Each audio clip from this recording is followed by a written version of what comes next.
भारत की एक तपती, धूल भरी सड़क के किनारे एक महिला चुपचाप बैठी है, जिसे एक अहंकारी पुलिस कांस्टेबल द्वारा अपमानित और धमकाया जा रहा है। लेकिन किसी को क्या पता था कि वह साधारण दिखने वाली महिला असल में पुलिस विभाग की एक उच्च पदस्थ अधिकारी है, जो भेष बदलकर दमीनी हकीकत जानने निकली थी। कहानी। दोपहर की झुलसा देने वाली गर्मी में दिल्ली की एक व्यस्त सड़क के किनारे एक मैली कुचैली महिला चुपचाप बैठी थी। जिस इमारत की छाया में वह बैठी थी, उसकी दीवारें उखड़ी हुई थीं, हवा, धूल और पसीने से भरी थी। उसके बाल उलझे हुए थे, मानो महीनों से कंघी न हुई हो। उसके कपड़े फटे, पुराने, गंदे और जगह जगह से चिथड़े थे, जैसे उसने एक लंबी और कठिन यात्रा तय की हो। उसके पतले हाथ में एक पुरानी प्लास्टिक की बोतल थी, जिसमें आधा पानी बचा था, जबकि उसकी खाली आंखें व्यस्त सड़क पर टिकी थीं। लोग उसके सामने से गुजर रहे थे, कुछ घृणा भरी नजरों से उसे देखते थे। एक माँ तुरंत अपने बच्चे का हाथ खींचकर फुसफुसाते हुए दूर चली गई। उस भिखारी से दूर रहो, बेटा, वह अच्छी औरत नहीं है। इस भीड़ और शोर के बीच वह अविचल बैठी थी। उसका नाम रत्ना था। अचानक एक मोटरसाइकिल पर सवार एक पुलिस कांस्टेबल तेजी से हॉर्न बजाता हुआ भीड़ के बीच से निकला। वह बिना किसी नियम की परवाह किए ट्रैफिक नियमों का उल्लंघन कर रहा था। उसका नाम कांस्टेबल सूर्यप्रकाश था। उसका मिजाज उबल रहा था और उसे गुस्सा उतारने के लिए कोई शिकार चाहिए था। उसकी आंखें रत्ना पर पड़ीं। उसे लगा कि यह फटीचर महिला इस सार्वजनिक स्थान पर बैठकर न केवल गंदगी फैला रही है, बल्कि उसकी नज़रों में यह दृश्य भी खराब कर रही है। बिना सोचे समझे वह अपनी मोटरसाइकिल को किनारे पर खड़ा करके अपने भारी काले जूते से तपती सड़क पर कदम रखता हुआ रत्ना की ओर बढ़ा। जब वह उस महिला के सामने पहुंचा तो उसने जोर से सांस छोड़ी, जिसमें तिरस्कार भरा था। तू कौन है? उसने ऊंची आवाज़ में चिल्लाया, जिससे आसपास के राहगीर रुक गए। यहां बीच सड़क पर क्यों बैठी है? भीख मांगकर सड़क गंदी कर रही है? चल उठ यहां से। रत्ना ने कोई जवाब नहीं दिया। उसकी आंखें सड़क पर टिकी रहीं, मानो उसे कांस्टेबल की मौजूदगी से कोई फर्क ही न पड़ा हो। सूर्यप्रकाश को गुस्सा आ गया। उसे नजरअंदाज किया जाना पसंद नहीं था। उसके मन में आया, इस औरत को तो डर के मारे भाग जाना चाहिए था जब मैंने इसे टोका, लेकिन यह तो ऐसे बैठी है जैसे मैं यहां हूं ही नहीं। अरे, बहरी है क्या? उसने और तेज आवाज में कहा। यह सोने या सपने देखने की जगह नहीं है। यहां से निकल, इससे पहले कि मैं तुझे जबरदस्ती उठाऊं। रत्ना ने धीरे से अपने हाथ में पकड़ी खाली बोतल को नीचे रखा। गुस्से में सूर्यप्रकाश ने जानबूझकर उस बोतल को ठोकर मारी, जिससे वह सड़क पर लुढ़क गई। मैंने कहा, निकल यहां से। तुझे सुना नहीं क्या? आसपास खड़े लोग अब चुपचाप तमाशा देख रहे थे। वे जानते थे कि किसी पुलिस वाले से बहस करना मुसीबत मोल लेना है। सूर्यप्रकाश ने अपना हाथ उठाया, मानो रत्ना को जबरदस्ती खींचकर हटाने वाला हो। तभी रत्ना ने अपना पतला हाथ बढ़ाया और तेजी से उसकी कलाई पकड़ ली। उसकी पकड़ मजबूत थी। दूर रहो, उसने धीमी, शांत लेकिन रौबदार आवाज़ में कहा। क्या तुम्हें सच में यह सब आगे बढ़ाना है? तपती दोपहर की हवा अचानक और अधिक घुटी हुई महसूस होने लगी।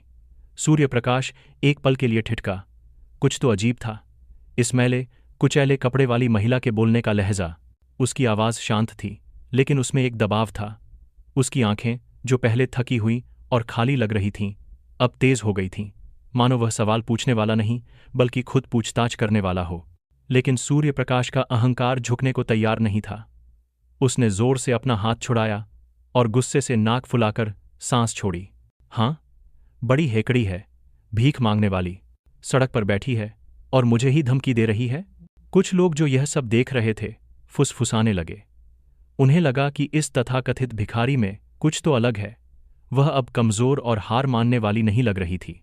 सूर्यप्रकाश का गुस्सा 7वें आसमान पर पहुंच गया। तू जानती है मैं कौन हूं? अभी तुझे थाने ले जाऊंगा। और रत्ना चुपचाप देखती रही। उसकी आंखों में शांति थी और होठों के कोनों पर हल्की सी मुस्कान थी।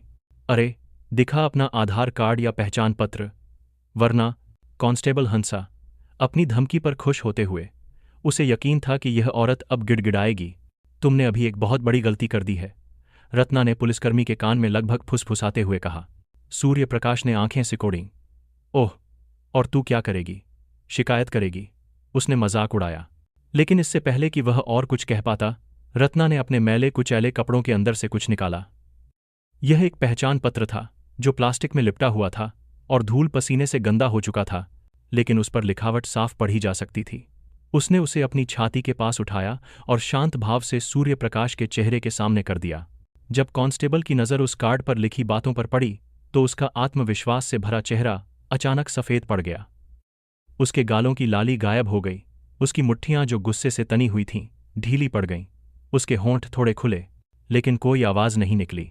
उस कार्ड पर स्पष्ट लिखा था, आईपीएस अधिकारी रत्ना, पुलिस अनुशासन प्रवर्तन इकाई, पुलिस डिसिप्लिन एनफोर्समेंट यूनिट। उस पल सूर्य प्रकाश के लिए दुनिया जैसे रुक गई। 2. अहंकार का पतन। कांस्टेबल सूर्य प्रकाश स्तब्ध खड़ा था। उसकी आंखें उस पहचान पत्र पर टिकी थीं। उसका मुंह खुला था, लेकिन एक शब्द भी नहीं निकल रहा था। उसके माथे से ठंडा पसीना बहने लगा, लेकिन उसका अहंकार अभी भी बहुत बड़ा था कि वह तुरंत अपनी हार स्वीकार कर ले। यह मजाक कर रही हो तुम, उसने हकलाते हुए कहा, अपनी पिछली आक्रामकता को बनाए रखने की कोशिश करते हुए। यह सब झूठा है। रत्ना शांत रही। वह अब भी उसे उसी तीखी निगाह से देख रही थी। आसपास के लोग अब समझ चुके थे कि कुछ असामान्य हो रहा है। जिस महिला को वे भिखारी समझ रहे थे, उसके पास एक उच्च पदस्थ अधिकारी का पहचान पत्र था। फुसफुसाहटें अब तेज हो गईं। सूर्य प्रकाश ने हाथ झटक कर उसे दूर करने की कोशिश की, जैसे यह महज एक धोखा हो। तुम कौन हो? क्या समझती हो? यह कार्ड फर्जी भी हो सकता है। तुम सिर्फ एक सड़क छाप औरत हो जो चालबाजी कर रही है। बिना सोचे उसने कार्ड छीनने के लिए हाथ बढ़ाया। अगले ही पल एक तेज आवाज आई, बस। रत्ना ने निचले स्वर में लेकिन जबरदस्त दबाव के साथ कहा। सूर्य प्रकाश ने तुरंत अपना हाथ खींचने की कोशिश की, लेकिन रत्ना की पकड़ टस से मस नहीं हुई। वह थोड़ा दर्द से कराह उठा जब उसकी कलाई पर दबाव बढ़ा। मुझे छोड़ो, उसने चीखते हुए कहा। उसकी आवाज़ अब घबराहट से भरी थी। रत्ना एक कदम आगे बढ़ी, कांस्टेबल को पीछे हटने के लिए मजबूर किया। मैंने देख लिया कि तुम कौन हो, उसने सीधे पुलिसकर्मी की आंखों में देखते हुए कहा। क्या तुम सच में इससे आगे जाना चाहते हो? सूर्य प्रकाश अकड़कर खड़ा रहा।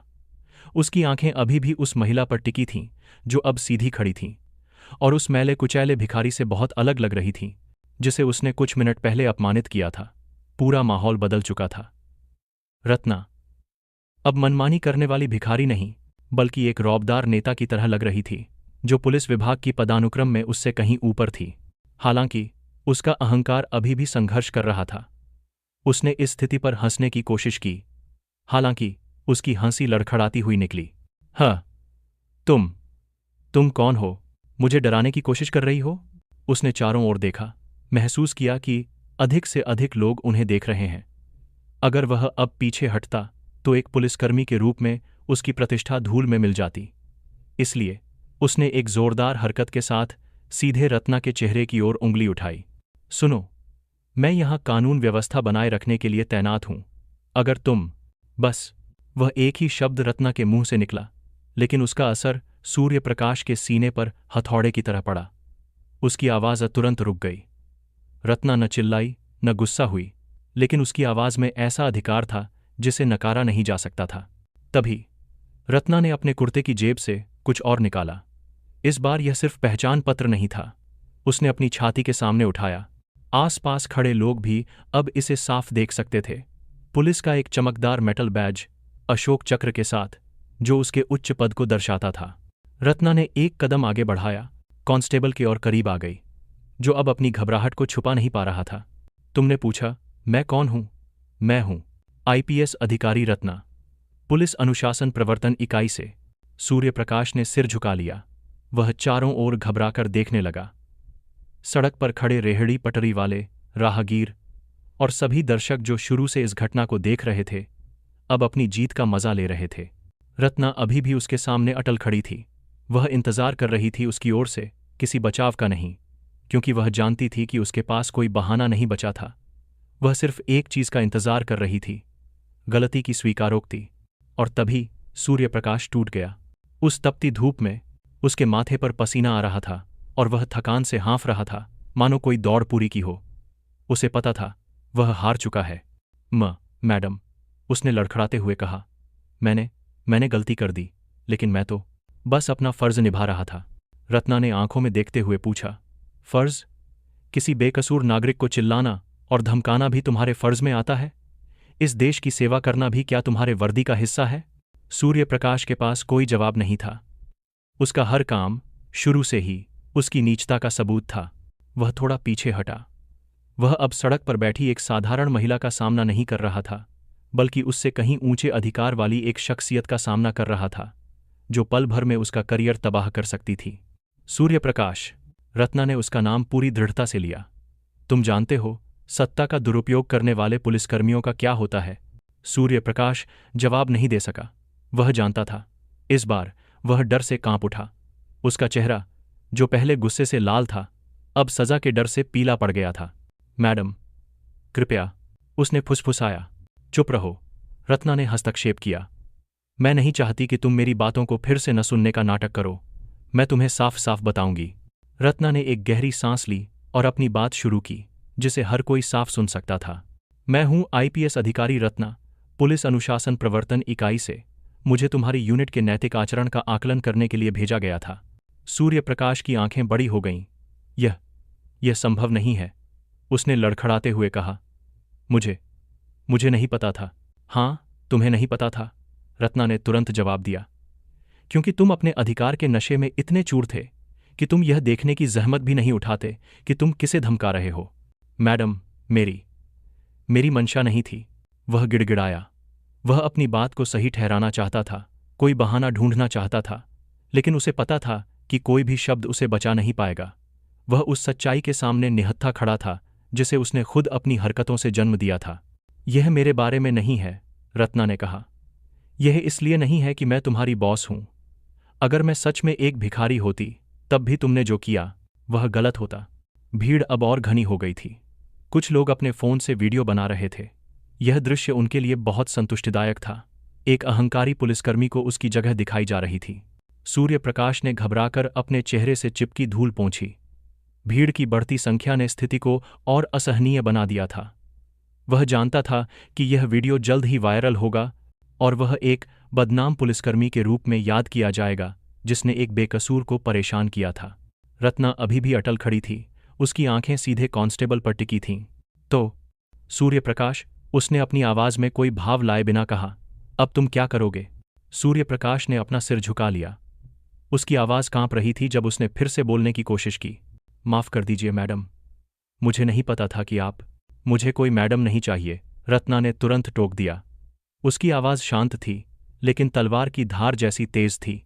मुझे यह माफ करना चाहिए कि मैं तुम्हारी बॉस हूं, तुम्हारी सुपीरियर हूं। रत्ना ने गहरी सांस ली और अपने हाथ बांध लिए।